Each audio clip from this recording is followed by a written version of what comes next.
Poi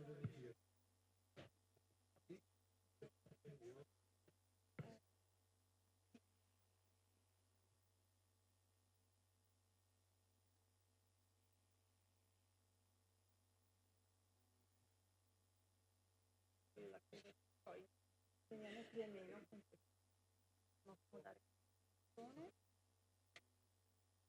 i ragazzi fanno loro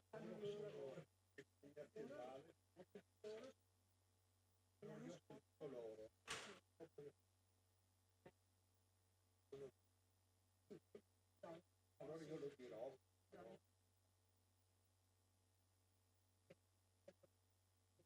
Che lei risponde una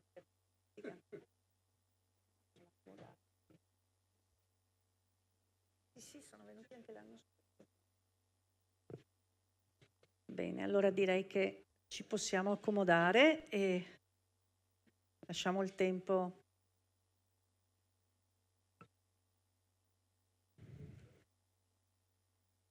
Bene.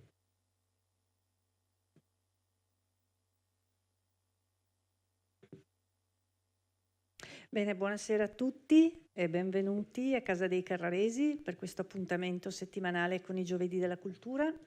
Questo è il numero 175 di questa nostra serie, cominciata 4 anni fa.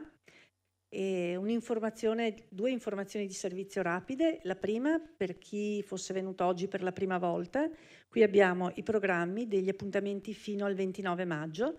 Magari potete prenderlo prima di uscire, di andare via, così avete anche il calendario completo di quelli che faremo fino alla fine della stagione. E la seconda cosa è che se avete perso qualche appuntamento degli anni passati, stiamo caricando sul canale YouTube di Fondazione tutte le conferenze. Quindi basta andare, digitare in internet YouTube Fondazione Cassamarca e nella playlist Giovedì della Cultura trovate tutte le conferenze fatte. Ne abbiamo caricate 91 e quindi man mano caricheremo anche quelle di quest'anno e quelle che mancano.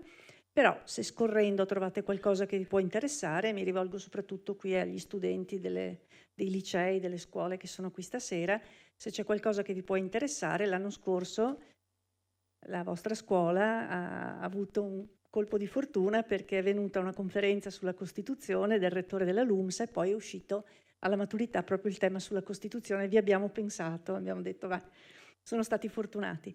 Quindi a volte ecco, ci possono essere anche dei temi, lo dico anche ai ragazzi, scorrete un attimo l'elenco e poi insomma vedete. Stasera si parla di economia, veniamo dalla bici perché la settimana scorsa abbiamo parlato di bici, la prossima parliamo ancora di mobilità ciclistica, stasera invece parliamo di economia del Veneto, questo faremo insomma un excursus dall'Unità d'Italia ad oggi, di come si è evoluta, di come siamo partiti come regione più a sud del nord d'Italia fino a diventare insomma quello che siamo. E ci accompagna in questa avventura il dottor Solimbergo, di cui vi leggo qualche nota, non prima di averlo ringraziato per la sua disponibilità per essere con noi stasera. E il dottor Solimbergo è laureato a Ca' Foscari in politica economica, ha lavorato come ricercatore economico presso l'Istituto regionale di studi e ricerche sull'economia regionale del Veneto e quindi nel Consiglio regionale del Veneto come dirigente del servizio studi, ricerche, documentazione e biblioteca.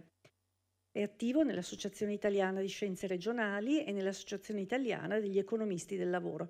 Ha moltissime collaborazioni con università, con uffici studi, compreso il Ministero delle Finanze, Banca d'Italia, Ministero del Lavoro. È anche autore di numerose pubblicazioni che riguardano proprio le tematiche demografiche, economiche, del lavoro del Veneto.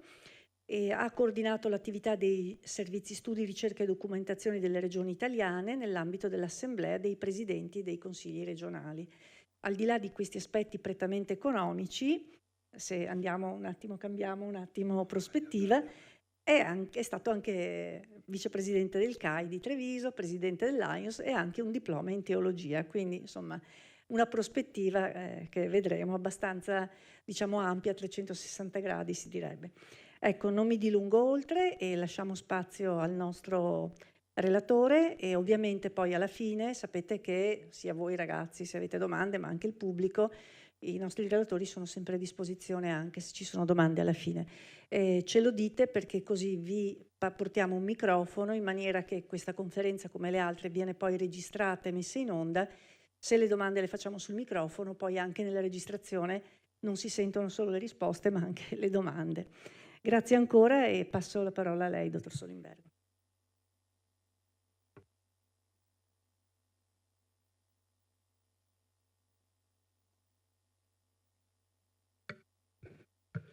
Allora scusate, io rimango seduto perché vi chiederò di vedere con molta attenzione le slide che proietto e poi ho una serie di appunti e cercherò di attenermi strettamente alle cose che ritengo più importanti e più essenziali. So che c'è una classe di un istituto di economia aziendale. Alcuni studenti mi hanno detto che loro studiano economia, altre 2 o 3 persone del pubblico che ho sentito mi hanno detto di tenermi un po' troppo basso. Allora io cercherò di tenere una media di esposizione medio-bassa e in alcuni passaggi farò degli esempi sperando di non offendere nessuno. Dopo però, se avete le domande, su quello andremo avanti. Parto con una metafora che non è mia, anzi meglio, con una osservazione. Il grande tema sul quale si sta riflettendo in economia dalla metà del secolo scorso è quello dei differenziali di sviluppo economico per aree. È una constatazione che abbiamo tutti, no? Non tutto il territorio ha una presenza di settori economici omogenei. Alcune aree ce l'hanno rilevante, altri non ce l'hanno, altri l'hanno avuto, altri l'hanno perso, eccetera. Quindi l'economia non si espande in modo omogeneo. Sono sorte discipline, economia regionale, geografia regionale, eccetera, eccetera, eccetera. Ci sono cattedre universitarie. Allora, ancora nel 1955 la relazione annuale della Banca d'Italia e dell'Istat, dell'Istituto Nazionale di Statistica, definiva il Veneto come 1950, non è un secolo fa, definiva il Veneto la regione più meridionale del settentrione. Meridionale. A 90 anni di distanza dall'unità d'Italia era rimasta una provincia, una realtà territoriale marginale, non era stata coinvolta da nessun processo di sviluppo.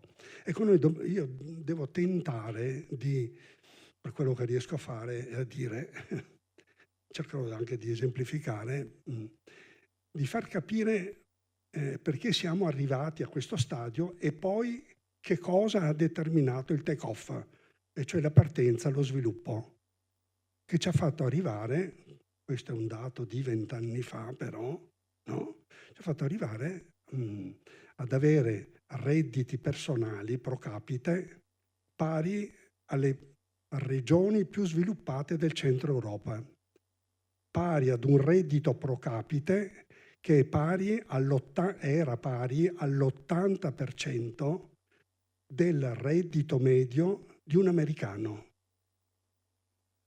Noi in 100 anni abbiamo fatto una rincorsa e siamo arrivati.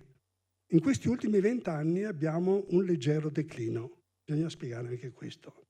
Per spiegare questo però bisogna andare nella globalizzazione, eccetera. Io questo è un tema che non tratto, però se voi ritenete che io insomma riesca anche a far capire quelle poche cose che ho capito, no? Esponendole, magari il prossimo anno potrei tentare anche di affrontare questo tema. Ecco, allora, Gianni Toniolo è stato il più grande storico dell'economia che abbiamo avuto in Italia il secolo scorso, è morto 2 anni fa.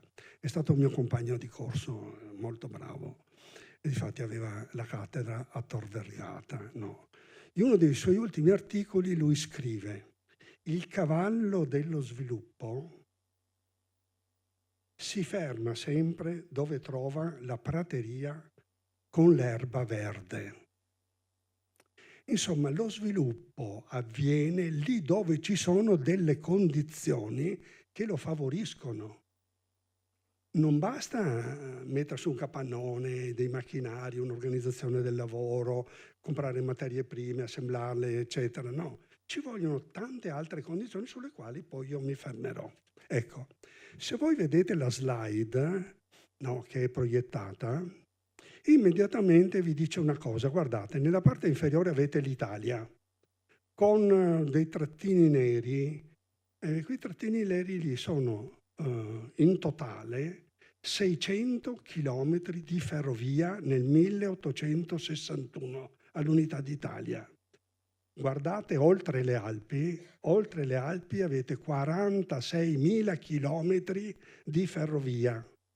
Ferrovia vuol dire che lì ci sono ingegneri, vuol dire che lì c'è la produzione dell'acciaio, vuol dire che ci sono macchine a vapore, eccetera, eccetera, eccetera. Lì 100 anni prima, nel 1800, nel 1700, è partita la prima rivoluzione industriale. La prima rivoluzione industriale.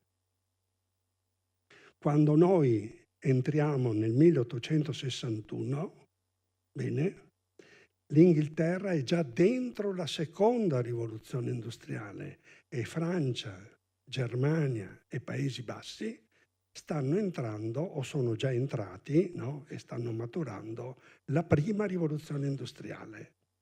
Ecco già un'idea di quella che è la diversificazione del tipo di posizionamento economico. Allora, dovrei fare un lungo discorso su che cos'è la rivoluzione industriale. Dico semplicissimamente questo. Ha detto Le Goff, che è uno storico francese, che se una persona che moriva 600 anni prima della venuta di Cristo, no, fosse risorta nel 1550, non avrebbe trovato nulla di diverso, nulla, perché le tecniche erano arare i campi, i buoi, seminare, e il campo 100% produceva 100 kg di frumento, no? Quindi l'economia era circolare, ogni anno 100 erano, 100 rimanevano. La mobilità in mare avveniva con la vela. Punto e basta, questa era tutta la tecnica. Bene, nell'economia industriale invece un anno abbiamo 100, l'altro anno abbiamo 105, 110, 115. Quel 5, 10, 15 sono prodotti in più di un anno rispetto all'anno precedente. Che vuol dire? Maggiori salari, maggiori stipendi, vuol dire maggiori redditi nelle famiglie, maggiori consumi, maggiori risparmi che si traducono in maggiori investimenti. Sta tutto qua. Scusate se banalizzo, ma era giusto per farmi capire. Allora,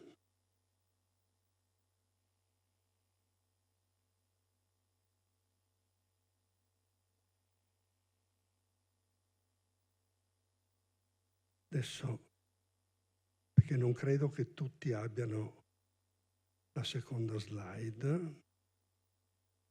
Eccola qua. Allora, come parte l'Italia? Vedete questo grafico? In ascissa, nella parte bassa orizzontale, avete gli anni 1871 fino al 2011. In colonna, cioè in ordinata, avete i valori del PIL. Che cos'è il PIL? Cosa molto semplice. Il PIL è la somma dei valori di mercato della produzione di merci e servizi. Di mercato. Se io a casa mia produco, non so, c'ho l'orto, produco le carote, eccetera, e le consumo, quello non è il mercato. Ok? Quindi di mercato. Allora, fatta la media di tutti questi valori a livello nazionale, è fatta pari a 100, le variazioni che voi vedete decennio per decennio corrispondono a incrementi del PIL su aggregati di regione. E qui vedete che le regioni sono nord-ovest, nord-est e mezzogiorno. Quindi noi partiamo già con una realtà che è diversificata, vedete? 110 nord-est, dopo vi dico le regioni, 90 il mezzogiorno, c'è già un divario di un 20%, e il nord-est centro, dove c'è il Veneto. Però badate bene, questa è una sorta di deformazione che abbiamo noi di lettura. Noi parliamo di Veneto, Veneto, Veneto. La realtà è che il Veneto, quando comincia a svilupparsi, si sviluppa assieme a tante altre regioni, quelle che poi verranno chiamate le regioni o del nord-est o del NEC, nord-est-centro. Questa è una prima variazione che introduco rispetto alla chiave di lettura giornalistica che passa sistematicamente. Bene. Quando nel 1861, quando noi partiamo, fatemi dire qualcosa anche sulla fonte di informazione statistica. Non è che me le sono inventate io queste statistiche qui. Allora, per il 150° dell'Unità d'Italia, 50 economisti nazionali ed esteri, no, produssero una serie di materiali di ricerca, tra i quali ci fu anche quella della ricostruzione delle serie storiche del PIL, di cui ho già detto, no? E ve lo do come informazione, e soprattutto gli studenti, se vogliono andare poi. Tutto questo gruppo era coordinato appunto dal professor Toniolo, e sono 2 volumi della Banca d'Italia che trovate anche su internet. Trovate tutto. Importazioni, esportazioni, specializzazioni settoriali, eccetera, eccetera, eccetera. Adesso non mi soffermo, se no qui non andiamo più avanti. Ecco. Specificità dell'Italia. Le condizioni di partenza per l'Italia sono disastrose. Disastrose. Che cosa vuol dire? Vuol dire che noi, a fronte di una realtà che sta a poche centinaia di chilometri sopra di noi, Inghilterra, noi siamo detentori di un'economia sottosviluppata. Abbiamo un'agricoltura che è arretrata. La media del reddito italiano è pari a $2,5, come un paese sottosviluppato dell'Africa oggi. Questa è la realtà italiana. L'industria è pressoché inesistente, se non dopo, come dirò, con una serie di accenni artigianali che poi avranno il loro sviluppo, eccetera. Il reddito medio italiano, allora, è pari a 1/6 del reddito medio inglese. Il nostro serve soltanto per sfamarci e per avere qualcosa che ci copre, no? Più aumentano le quantità di reddito rispetto ad altri paesi, maggiore è il potere d'acquisto che abbiamo per comprare, non so, beni di altra natura, tempo libero, libri, andare al cinema, sport, le vacanze, eccetera, eccetera, eccetera. Allora, in questa realtà Piemonte e Lombardia hanno un'agricoltura, questo si spiega, adesso lo spiego perché hanno un'agricoltura, che presenta alcune aziende che sono impostate con un criterio, chiamiamolo razionale. Insomma, hanno già introdotto tecniche di meccanizzazione dell'agricoltura, di specializzazione di produzioni, eccetera, eccetera. Questo dipende molto dalla classe borghese, no, liberista, del Piemonte, di parte della Lombardia e della Toscana, che poi sarà quella che avvierà tutto il processo, che avvierà anche le politiche di politica economica compresa, no? Quando i Savoia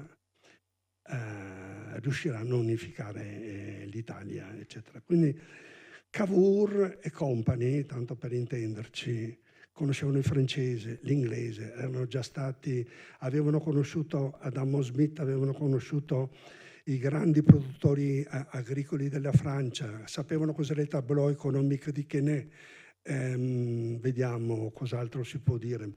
Erano andati a studiare come si gestiva tutta la macchina statale, le grandi strutture sanitarie, insomma un nuovo paese. Loro sapevano già che progetto, come doveva tradursi in Italia. Tutti i paesi europei dicevano ma l'Italia farà il paese del mare, eccetera, e loro invece no, hanno preso la strada più difficile. Quindi in Piemonte noi abbiamo già la figura dell'operaio contadino. Centro Italia abbiamo la mezzadria, in sud abbiamo il latifondo, la rendita fondiaria e abbiamo figure che lavorano che sono pressoché omogenee ai servi della gleba.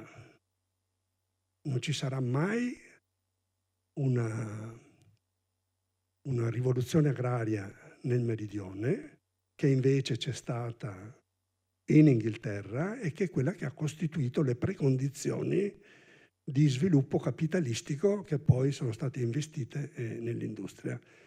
Quindi noi già partiamo con un deficit di capitale privato.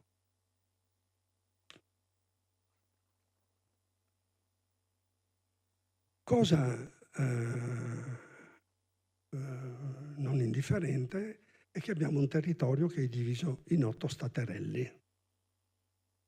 Questa è una questione che ci riguarda anche da vicino nell'oggi. Tutti gli staterelli hanno dazi doganali. I dazi doganali sono delle barriere che impediscono l'economia di relazionarsi in termini di specializzazioni, di modo che tu mi dai la tua specializzazione, dove ottieni il massimo del prodotto al minimo dei costi e dove io ti do il prodotto nel quale io do il massimo al minimo dei miei costi. Se erigo delle barriere doganali è finita. Esistono submercati che sono come dire, quasi monopolistici, non sono interdipendenti e quindi questi non fanno avviare un processo di sviluppo.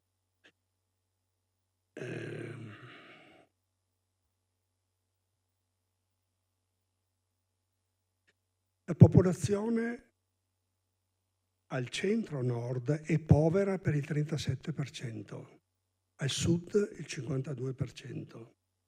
L'aspettativa di vita media dell'italiano è al nord 31 anni, al sud 27 anni. Vedete come le condizioni economiche poi si traducono anche in condizioni di vita.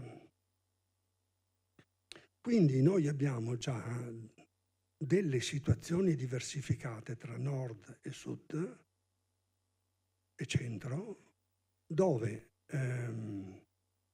al nord, soprattutto nord-ovest, quello che sarà il triangolo industriale, no? E quindi il Veneto è tagliato fuori, c'entra niente con tutta questa logica qui. Ci sono le precondizioni per lo sviluppo. I nostri impiegheranno 30 anni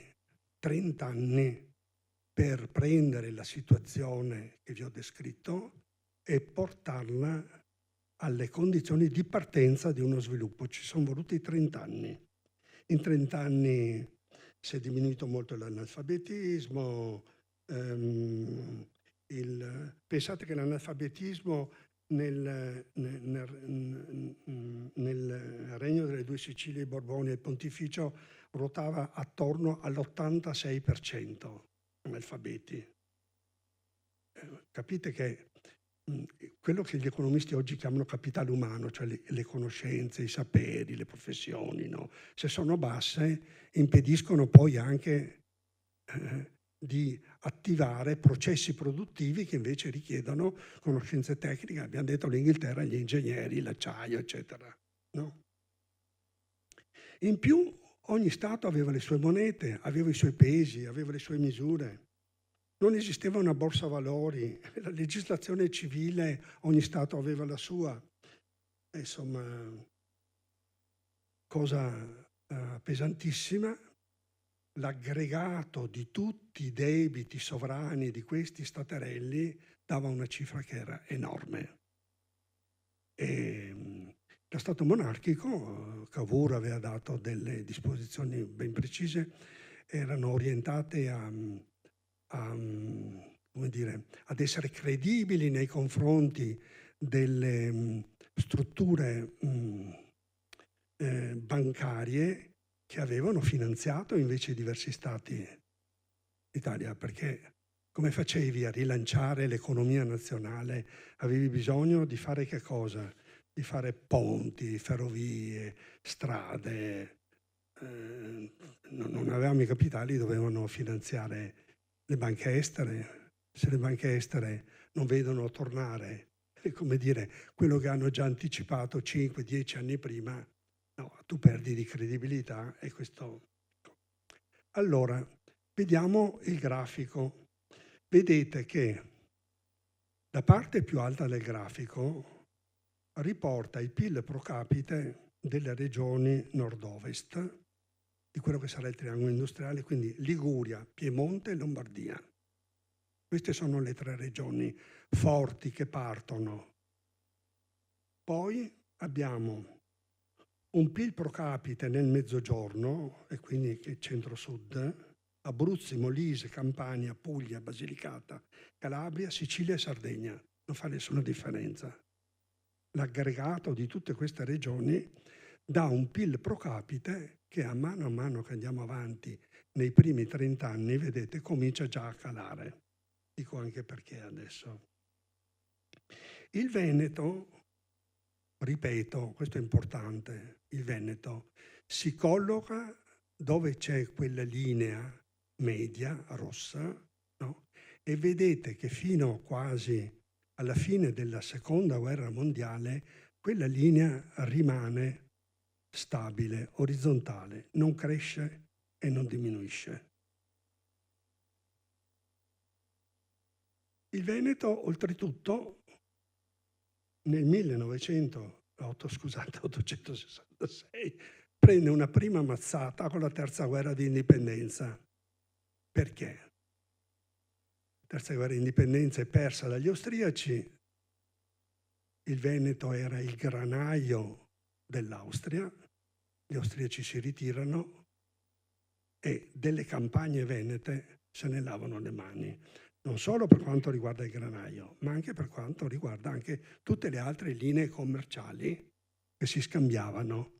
In più non arrivano più gli investimenti sul porto di Venezia, si spostano tutti gli investimenti sul porto di Trieste. Questo ha significato, calcoli econometrici, che il Veneto, diciamo il PIL medio veneto pro capite, è diminuito del 30%. Siamo andati al di sotto dei valori del PIL medio pro capite della Sicilia. Quindi siamo andati verso un impoverimento. Dunque, passati i 30 anni, però intanto la regione del nord, del nord-ovest, il triangolo, quello si chiamerà, decolla, perché ha tutte le precondizioni. Le politiche pubbliche hanno rafforzato collegamenti ferroviari,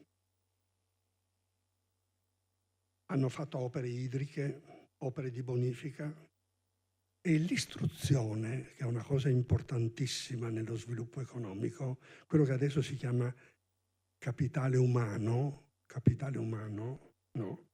L'istruzione rimane mediamente alta rispetto a tutto il resto d'Italia. Quindi ci sono tutte le precondizioni perché ci sia il take-off, il decollo, la partenza. In più, a Settentrione si sviluppa il primo nucleo di istituti di credito, non ancora ben organizzate, sono istituti di credito e adesso vedremo che cosa combinano, no? Perché anche questi ce la dicono lunga, ma nel 1880, in quegli anni, guardate, questa è una notazione, che in quegli anni in Europa c'è quella che si è chiamata la prima globalizzazione. C'è un mercato libero che scambia in continuazione, con quella rete, avete visto, no? Ferroviaria e tutto, ha creato le precondizioni. Ecco, noi abbiamo perso quell'appuntamento lì, storicamente. Bene, nel 1880 c'è un'altra mazzata in Italia. In particolare verrà pagata pesantemente dal Veneto e dal Meridione. Che cosa consiste? È una crisi agraria a livello mondiale, una sovrapproduzione di prodotti agricoli. A questo punto, per non avere i leader mondiali sono gli Stati Uniti, l'Australia e l'Argentina. Per non avere la concorrenza a livello europeo della Sicilia o delle nostre aree agricole come la Toscana e come il Veneto, barriere doganali. A quel punto le barriere doganali, no, che cosa procurano? Procurano un abbassamento dei livelli dei prezzi, questi non remunerano più il capitale e il lavoro, in agricoltura vengono a configurarsi delle aree di sottooccupazione, vuol dire che quello che tu produci non riesce a soddisfare nemmeno il minimo bisogno di sopravvivenza fisica e quindi comincia la prima grande ondata di emigrazione. Fino all'inizio della Prima Guerra Mondiale emigreranno 1.400.000 veneti.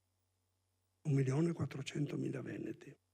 Emigrano nei paesi sopra le Alpi, quelli vicini, no?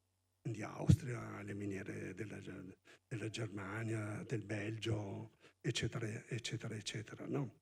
Il Meridione invece comincia subito dopo, questa è la fine, la mazzata del Meridione, con l'agricoltura non si alzerà più, se non dopo l'inizio, dopo la fine della Seconda Guerra Mondiale, lo dirò perché. E quindi il Meridione è tagliato fuori completamente. Non ha avuto una rivoluzione agraria, non ha avuto una borghesia agraria, ha mantenuto una situazione di governo del territorio che ha fatto vedere il limite della capacità come dire, imprenditoriale, se c'è mai stata nella classe meridionale. No. Anzi, a proposito vi dico una cosa, vi leggo una frase che mi è piaciuta molto.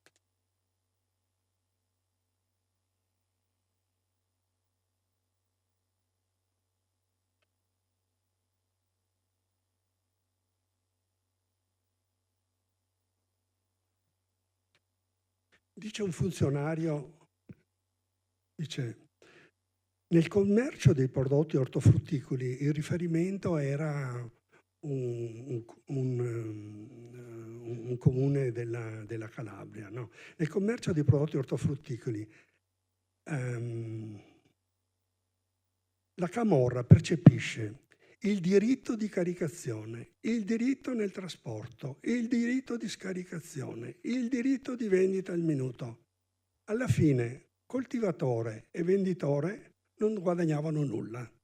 Allora questo lo dico non per fare una polemica che è fuori luogo, non c'entra niente, ma per dire che in uno Stato dove esistono delle situazioni di rendita, passa una parola economica, no? Di questo genere qui, queste costituiscono lacci e lacciuoli perché si sviluppi un libero mercato. Al Settentrione invece questo non esisteva, potrei insomma darvi anche altri dati, Allora,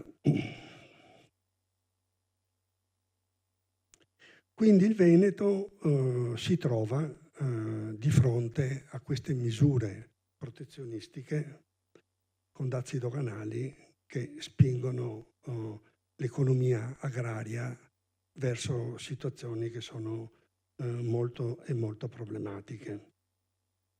In definitiva, per arrivare fino all'inizio della Prima Guerra Mondiale, il nord-ovest, il triangolo industriale, si sviluppa lungo le direttrici Torino, Genova, Milano. Questa è l'area sviluppata dell'Italia. Al loro interno ritroviamo, guardate, le attività economiche industriali della prima rivoluzione industriale, tessile, abbigliamento, alimentari, e l'inizio della seconda rivoluzione, meccanica, chimica, gomma, elettricità. Tenete bene presente questi settori, meccanica, chimica, gomma, elettricità, e tenete presenti i primi, tessile, abbigliamento, alimentare, e già vi domando, mezz'ora prima, secondo voi il Veneto che grado di specializzazione di produzione ha? Fa riferimento alla prima rivoluzione industriale o alla seconda? È importante tenere presente questo perché la specializzazione produttiva poi determina anche i ruoli che tu hai dentro la divisione internazionale del lavoro. Bene, allora, l'ho detto, il nord-ovest ha dei vantaggi dovuti alla disponibilità di energia. Pensate, non vi ho dato il dato dell'energia che è importantissimo. Pensate che pro capite per minuto in Piemonte ci sono circa 700 litri d'acqua al secondo, scusate, al secondo. In meridione parliamo sull'ordine di 1-2 litri al secondo per persona pro capite. Acqua vuol dire carbone bianco, vuol dire elettricità, vuol dire poter mettere strutture tecniche, no, che moltiplicano notevolmente il livello di produttività dei fattori che sono coinvolti nella combinazione di un prodotto. Ecco, queste sono le grandi differenze. Quindi un'eccellente rete dei trasporti nel nord-ovest, un elevato capitale umano, no? Con una prima guerra mondiale alle spalle, guardate, questo ve lo dico, era preparata da tempo. Tutto il sistema di fortificazione che noi abbiamo nel Cadore, vi faccio un esempio che conosco benissimo, no? Ha cominciato verso la fine degli anni 80, 1880-1890. Quindi era già in atto questa idea qui. Ecco. Arrivano le grandi commesse dello Stato e con la guerra arriva anche l'orientamento a rafforzare tutta la produzione che poi sboccerà nelle produzioni che avranno uso bellico. Quindi in Liguria abbiamo la cantieristica, la meccanica pesante e la siderurgia.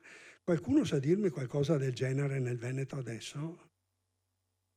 In Lombardia il tessile, però la siderurgia, la meccanica, l'Edison, Pirelli, Magneti Marelli. Grande sviluppo della finanza. Banche popolari. In Piemonte nasce la Fiat.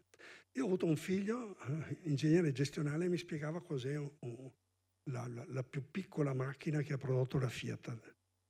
Ci vogliono 3.500 componenti da assemblare, meccanica, idraulica, elettricità e adesso ci mettiamo pure informatica. Cioè prodotti complessi, ci vogliono ingegneri gestionali, ci vogliono competenze, no, capite che cosa voglio dire? Ecco, questo è il riferimento del triangolo industriale al tempo. Quindi grandi commesse e grandi aiuti dello Stato. Poi tessile a Biella, oreficeria a Biella. Ecco, purtroppo verso la fine dell'Ottocento, inizio del Novecento, era fuori la crisi bancaria nazionale, no? Perché abbiamo un sistema bancario arretrato. Bancario vuol dire prendere soldi da una parte e saperli investire dall'altro. Ecco, sono banche che non hanno ancora una specializzazione. Bisogna fare parecchi passaggi prima di arrivare a questo tipo di risultato. È mal regolato dal punto di vista normativo, è preda del malaffare e soprattutto è orientato a investimenti di breve periodo. Le costruzioni. E quindi anche qui si creano bolle speculative, tipo quelle che abbiamo avuto nel 2008. Non guardate che in economia non c'è niente di nuovo. Bene. Fine della Prima Guerra Mondiale. Arriva il ventennio del ventennio fascista. Qui io vedo di essere... Il ventennio fascista non ha fatto una politica economica. Il ventennio fascista ha dovuto gestire una situazione di grande crisi delle grandi aziende, del primo capitalismo che abbiamo visto prima, di media azienda, perché erano state sovradimensionate dai contributi che avevano ricevuto e quindi per non farle fallire, per non mandare a casa migliaia di operai, di impiegati, eccetera, che avrebbero creato una sorta di disoccupazione strutturale nel nostro paese, decide di avviare quello che è stato chiamato il salvataggio di Stato. Quindi IRI, e in questo modo qui si recupera la chimica, l'alluminio. Ecco, però in parallelo che cosa fa? C'è anche la crisi del 29 che in parte giustifica, però il grande errore economico che ha fatto il fascismo è stato quello di imboccare la strada dell'autarchia. In un paese che non ha materie prime come il nostro, che non ha fattori energetici, non si può fare autarchia, perché autarchia significa mandare, poi fare politica demografica, mandare a vivere famiglie a 1500 metri. Subito alla fine della Seconda Guerra Mondiale, le prime cose che si sono spopolate in questo paese sono state le terre alte. Quindi l'economia fascista è orientata al protezionismo, la produzione nazionale viene fatta però dentro guerre tariffarie e guerre valutarie. Insomma, dal punto di vista dell'economia di libero mercato è considerato un fallimento. Alla fine della seconda guerra, questo è il secondo capitalismo, che è un capitalismo di Stato. Mentre il primo era un capitalismo delle alte borghesie, il secondo è stato un capitalismo di Stato. Non proprio pianificato come in Unione Sovietica, però insomma aveva una mano forte. Vediamo che questa linea, no, è arrivata anche subito dopo la Seconda Guerra Mondiale. Adesso lo dico anche. Allora, però tra le due guerre mondiali che cosa è successo? È successo, vedete che quella linea rossa lì che ha delle leggere oscillazioni. Bene, lì in quelle regioni del nord-est, NEC, nord-est centro, no, hanno cominciato ad emergere una serie di piccole attività artigianali specializzate. Gli storici economici si divertono a vedere quali erano le radici, addirittura medievali, eccetera, eccetera. Ma questa parte qui la trascuro perché altrimenti... Allora, ritroviamo la meccanica in Emilia-Romagna, ritroviamo alcuni nuclei industriali con il tessile, con l'abbigliamento e gli alimentari in Veneto e nelle Marche. Un'industria automobilistica, ci sono i primi accenni di quelli che poi diventavano saranno diventati la Maserati e la Lamborghini, ecco. Però il problema è questo, che nonostante questi piccoli accenni, adesso qui mi è saltato tutto, scusate, ma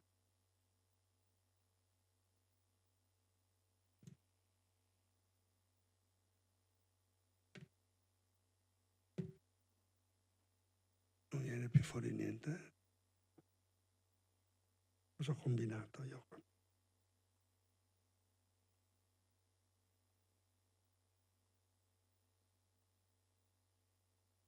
Grazie, mi ha salvato.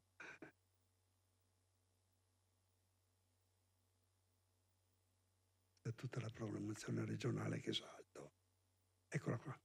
Allora, in questi anni hanno cominciato ad emergere però il prodotto interno lordo di tutte queste regioni, per questi chiamiamoli realtà che non sono ancora industriali né di piccole industrie, cioè, ma rimangono lì abbozzate, pesano molto poco rispetto al totale del PIL nazionale e quindi questo è il motivo per il quale quella curva delle aree del nord-est continua a rimanere lì.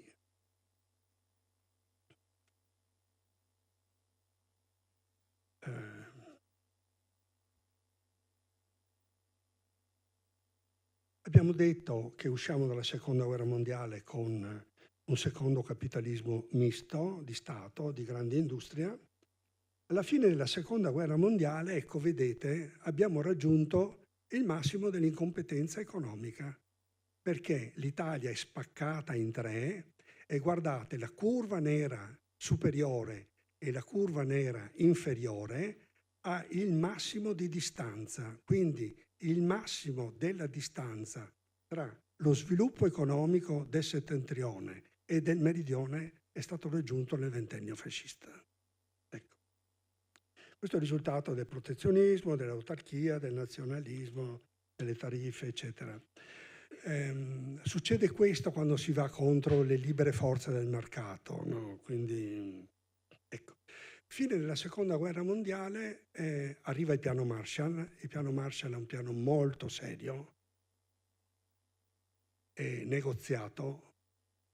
Non esistono molti libri, qualcosa trovate su internet, però il piano Marshall definisce bene, vi diamo 2 punti del vostro PIL e con questi intervenite in questi settori, contingentato.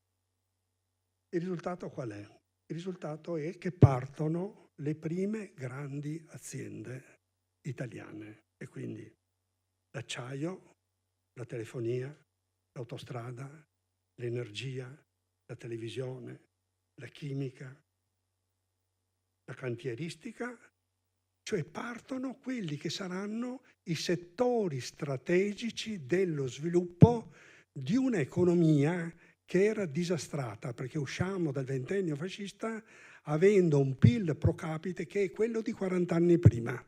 Quindi bisognava anche qui partire con una serie di settori strategici che supportavano poi lo sviluppo, chiamiamolo, dei settori economici.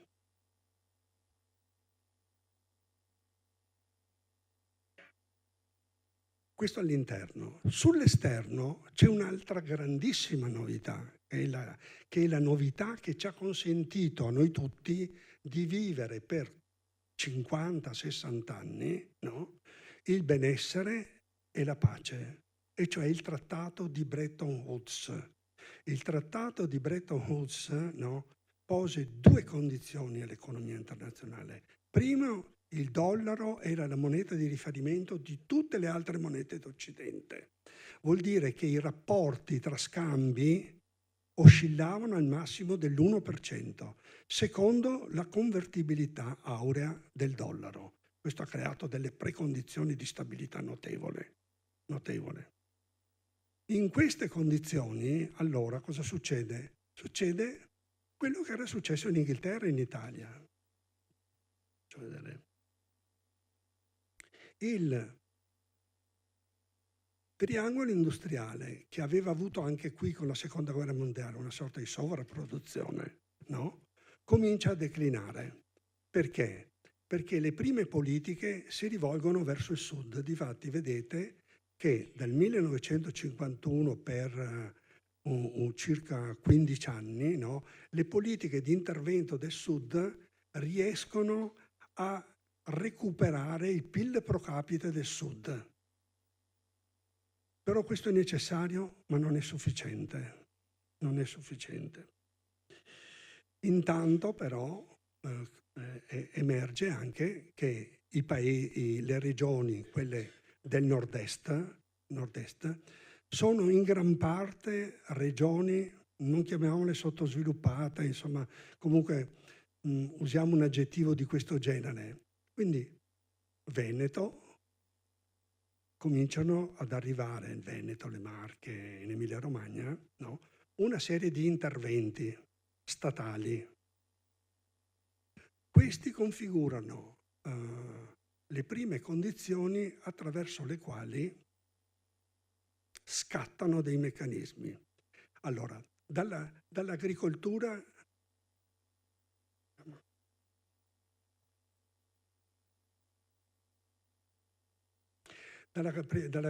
cominciano ad uscire il 30, il 40, il 50, il 60% degli occupati in agricoltura.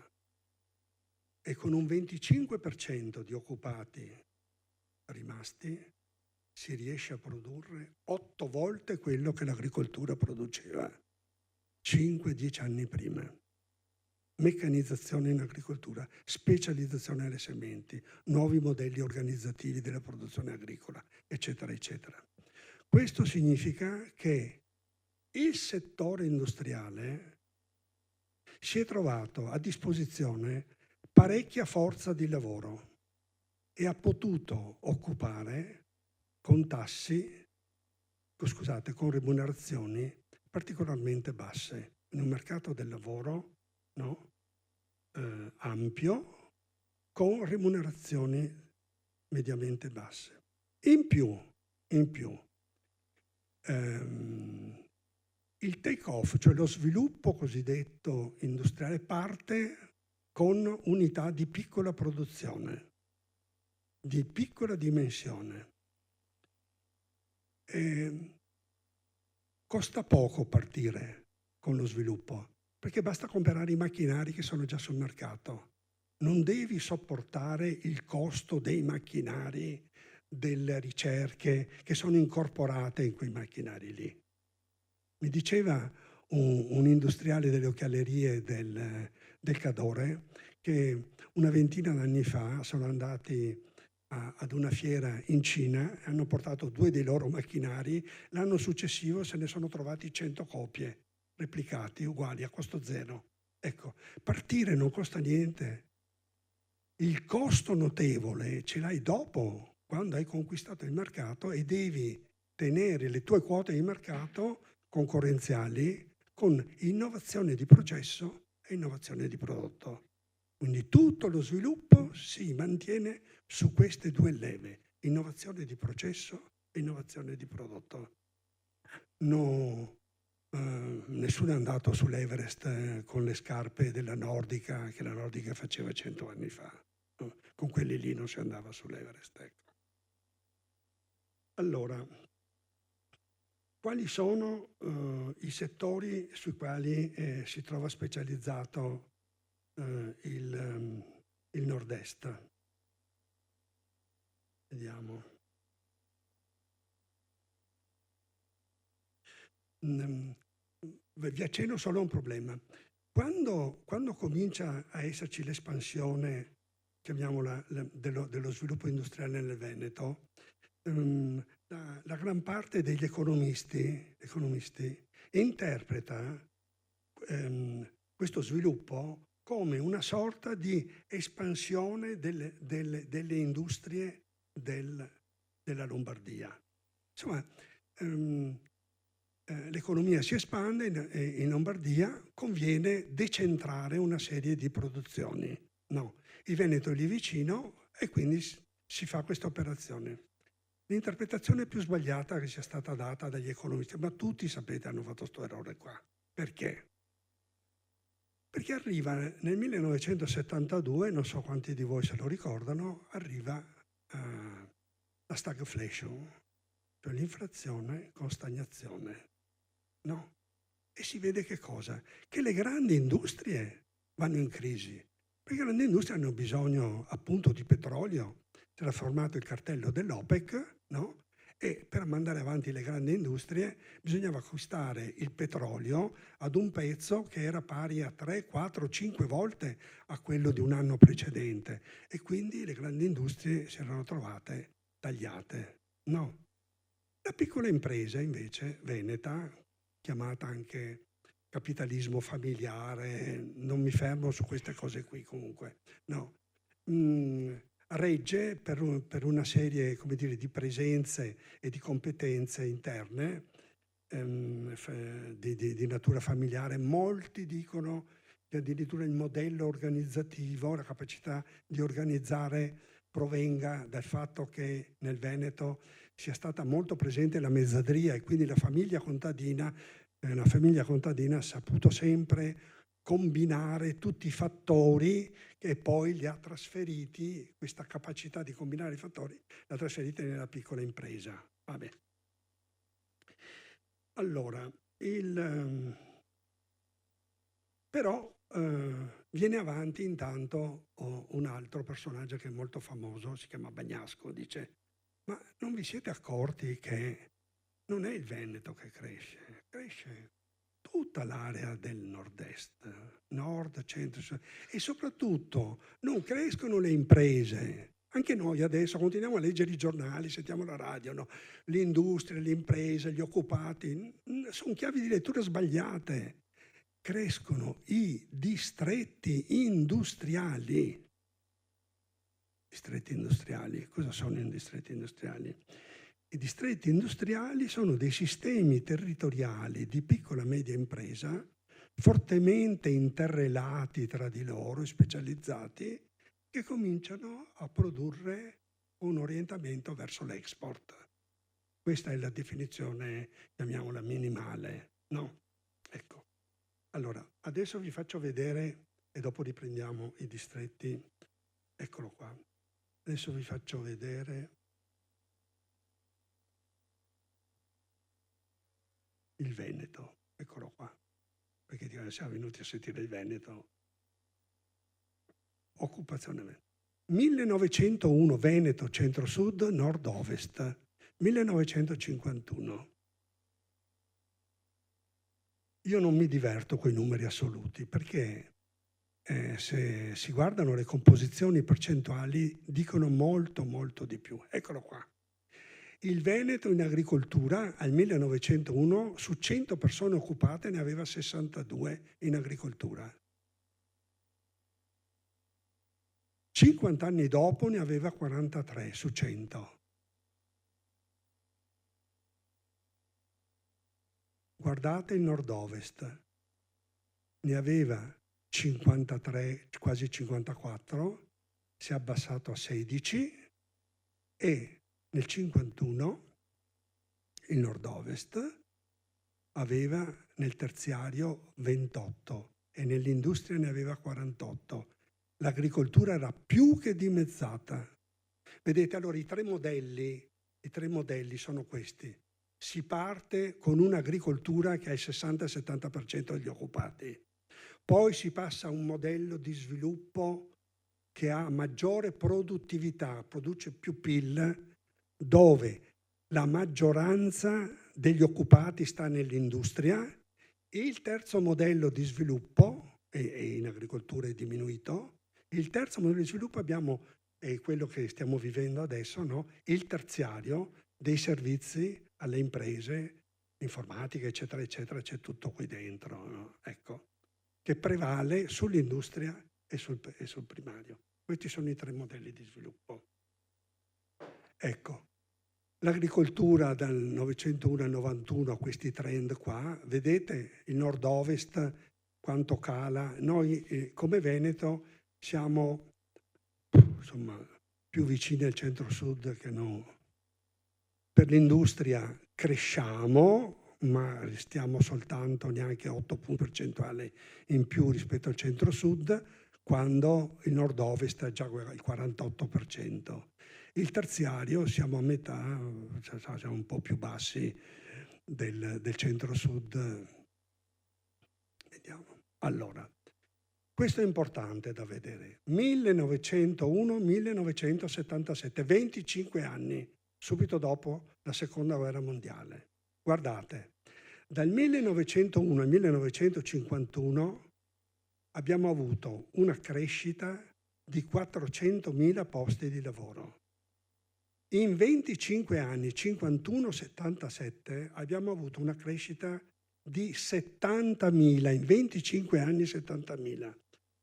Ma in verità che cos'è successo? Guardate bene i numeri. È successo che in agricoltura sono uscite 480.000 persone. L'industria ha avuto un incremento di 210.000 persone. Il terziario un incremento di 340.000 persone. Messi assieme fanno più di 1 milione di persone. Cioè in 25 anni noi abbiamo avuto una rivoluzione del mercato del lavoro e una rivoluzione delle relazioni intersettoriali dell'economia veneta. Non so se è chiaro questo. Ecco. In più, guardate, eccoli qua, questi sono gli istogrammi, dicono le cose che ho detto prima.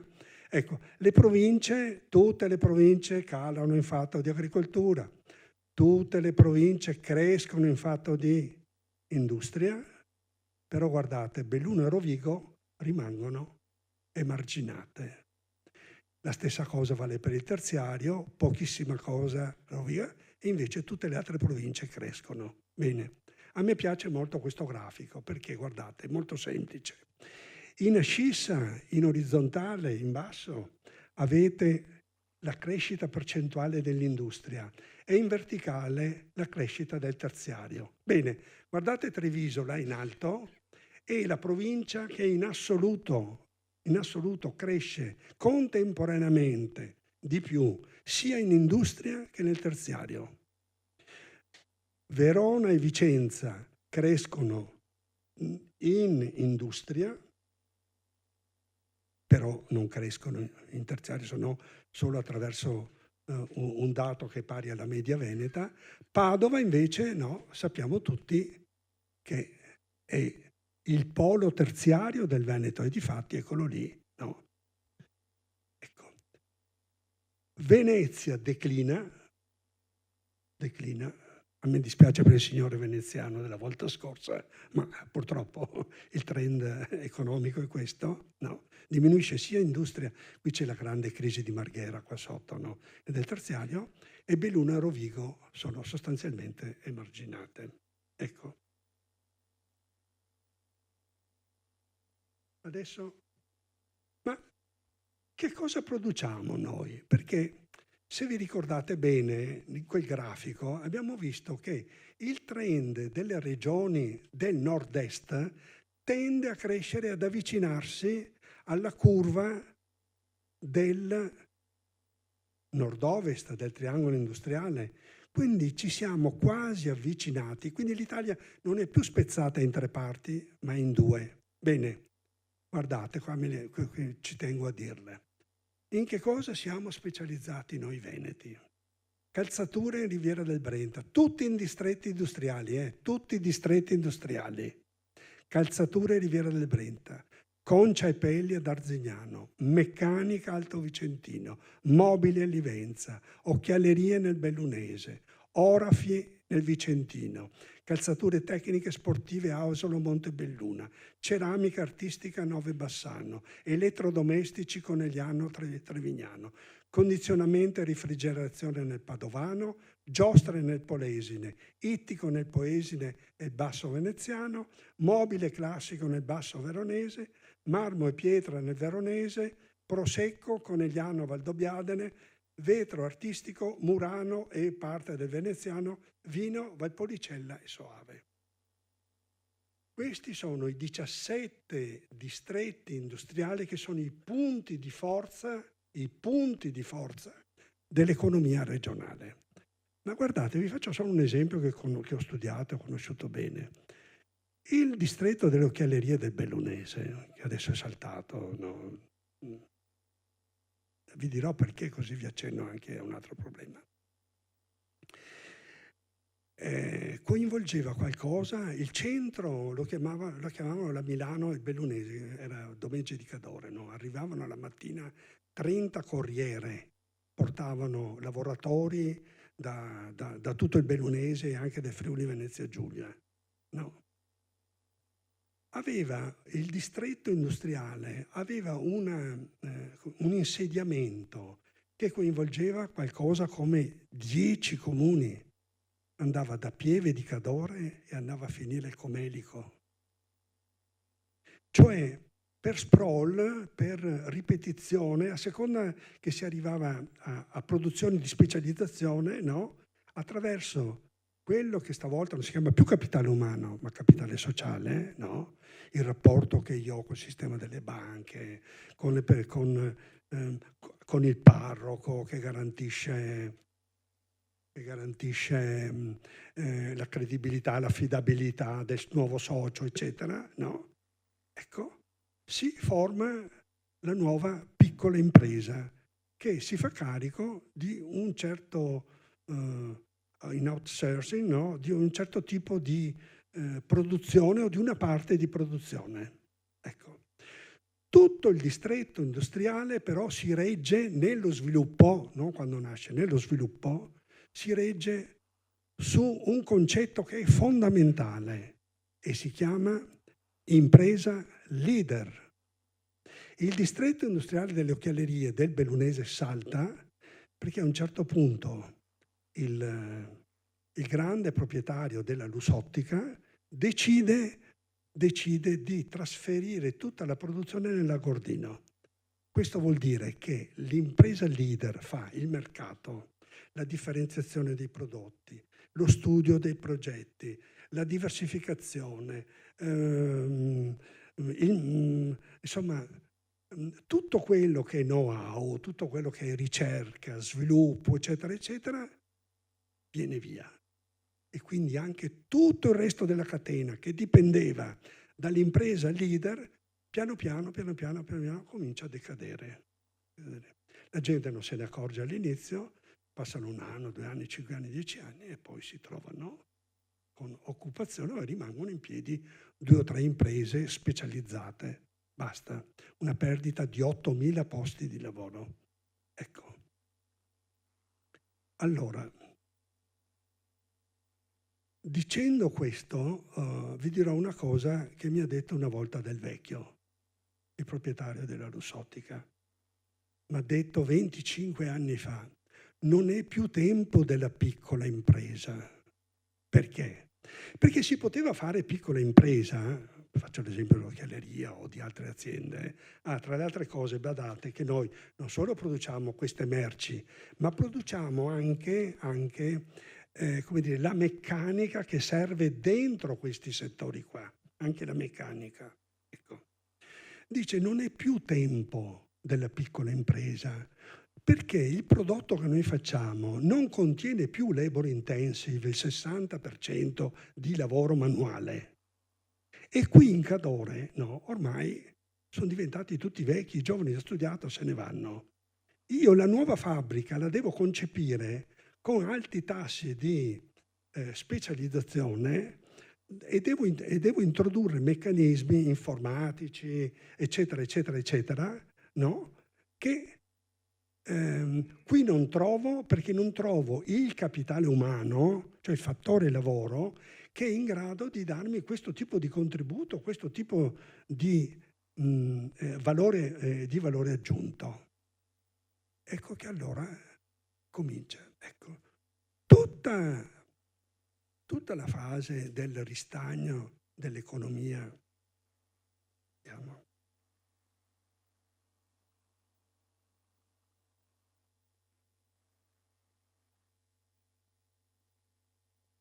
queste sono le altre regioni con le tendenze in atto, vedete che tendono a confluire Marche, Veneto, Emilia Romagna, Friuli Venezia Giulia. Eccolo qua. Questa è la situazione che noi abbiamo, diciamo, attorno a 15 anni fa. Tutto il nord-est, il declino, avete visto la curva che declinava, no? del triangolo industriale, soprattutto la Liguria, e poi abbiamo tutta l'area, mezzo del Trentino, Emilia-Romagna, e qui comincia verso la parte meridionale dell'Adriatica, no? Tutta quest'area qui diventa un'unica, ecco, questo è un altro concetto, gliel'ho detto anche al direttore del Corriere della Sera, no? Le dovete raccontare queste cose qui, non si può più parlare l'Italia 0,5%, sono differenziazioni territoriali enormi, richiedono politiche di intervento culturali, settoriali, territoriali, con linee completamente diverse. Ecco, queste sono le aree nelle quali avviene il massimo della occupazione, il tasso di occupazione diventa massimo. Per converso, invece, nella parte centrale meridionale, quella in rosso, abbiamo le aree dove troviamo il massimo tasso di disoccupazione. Il massimo tasso di disoccupazione. Quindi è vero che non abbiamo più le 3 Italie, ne abbiamo 2, però abbiamo un centro-sud e questo spiega molte cose. Perché pensate, disoccupazione, sottooccupazione, povertà assoluta, povertà relativa, eccetera, come poi non orientano anche su altri ambiti, qua io non mi dilungo, no? Consensi e cose di questo genere. Ecco, quindi io mi fermo qui sulla... Se voi pensate che ce la faccia ancora, potrei anche impegnarmi a fare una relazione sulla globalizzazione magari il prossimo anno. Vi ringrazio dell'attenzione.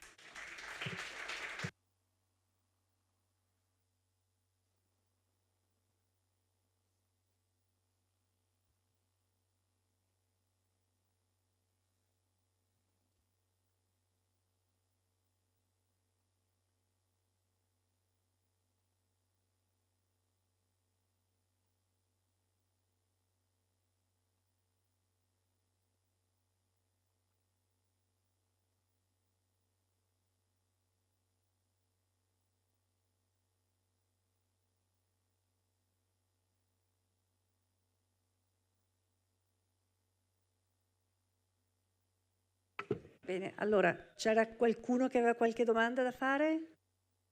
Tutto chiaro? E allora ringraziamo ancora il nostro ospite gradito e grazie anche a tutti voi di essere stati qui con noi.